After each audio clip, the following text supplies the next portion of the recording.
Salut à tous, ravi de vous retrouver sur Direct Course. Le quintet de ce jeudi 26 décembre se déroule sur l'hippodrome de Cagnes-sur-Mer. Il s'agira d'ailleurs du dernier quintet de galop de l'année 2013. Voici ma sélection. J'ai placé en tête le 14 Don Lujan qui vient de jouer de malchance dans le quintet référence, le prix de la promenade des Anglais sur cette piste, puisque le starter l'a oublié, le cheval est resté au poteau et n'a pu fournir sa valeur. N'oubliez pas qu'il a terminé deuxième de cette course l'an dernier. Il aura un terrain à sa convenance. David Windriff, son entraîneur, est confiant.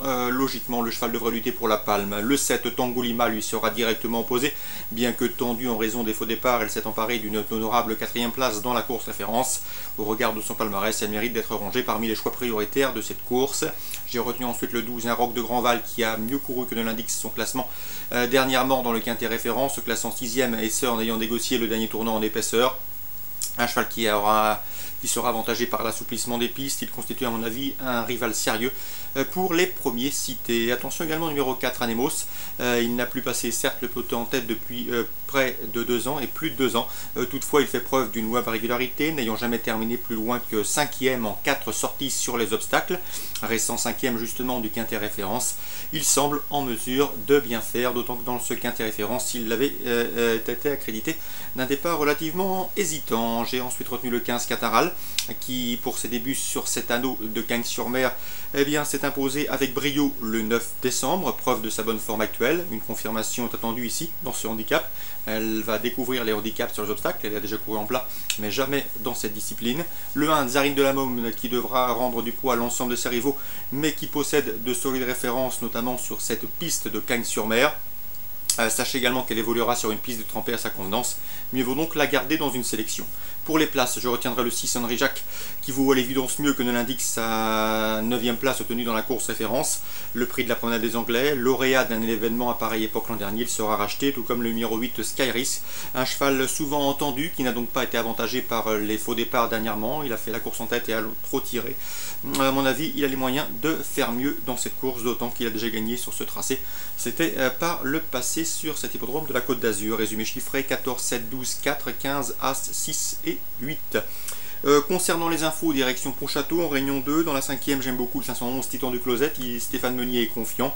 Le cheval s'entend bien avec son jeune partenaire Jean-Luc Le Rebourg. Le cheval a terminé 2e à l'aval de Tiamo de Carline en référence.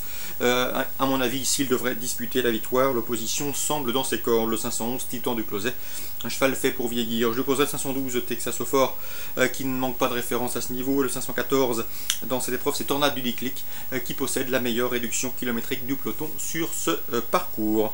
Dans la 7e, on fera confiance au 718 Rapid Telly, confié à Eric Raffin, bien engagé au plafond des gains, qui vient de marcher une 13-6 à Vincennes, preuve de sa bonne forme.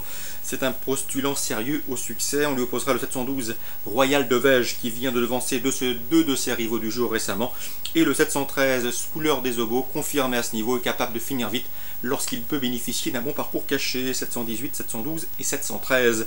Dans la suivante, la 8e, attention au 813, qui à mon avis dispose d'une première chance dans ce lot. C'est les protégés d'Étienne Lefranc, Vivaldi du Vivreau, lui qui compte 10 podiums dont 5 succès en 11 courses courues. Il n'a pas été revu depuis le mois de septembre, mais il est toujours présenté à bon escient et à mon avis il peut bien faire d'emblée. Je lui poserai le 605, c'est Vito Laroussière, qui dépend d'une écurie en pleine forme, celle de Christophe Hamel. Je vous avais donné Viking d'Hermès, il a gagné. Je vous avais également indiqué Urfé de Bouchel, elle s'est imposée. Bref, Vito Laroussière tentera de faire aussi bien. Attention également au 804 en Very One, qui vaut mieux que ne l'indique ses derniers classements bruts. Il avait prouvé en début de carrière. 813, 805 et 804. Je termine par 9e avec le 908 Speeder Dry. Il venait librement avec des ressources dernièrement à Vincennes dans un lot bien composé. Lorsqu'il s'est montré fautif à l'entrée du tournant final, il faut le racheter. Le cheval a le potentiel pour s'adjuger une course de ce genre. Je lui poserai le 912 Quickway, qui n'a plus à faire ses preuves dans cette catégorie, celle des drivers amateurs, et le 916 également, c'est Tsar Paznet qui a bien fait. C'est Sir Paznet qui a bien fait dernièrement dans un lot de meilleure facture et qui trouve ici l'occasion de jouer les premiers rôles. 908, 912, 916, ça c'est pour Pontchâteau Réunion 2, course ciblée à Pontchâteau. En fin de programme, 5e, 7e, 8e et 9e. Bonne journée à tous et à demain sur Direct Course.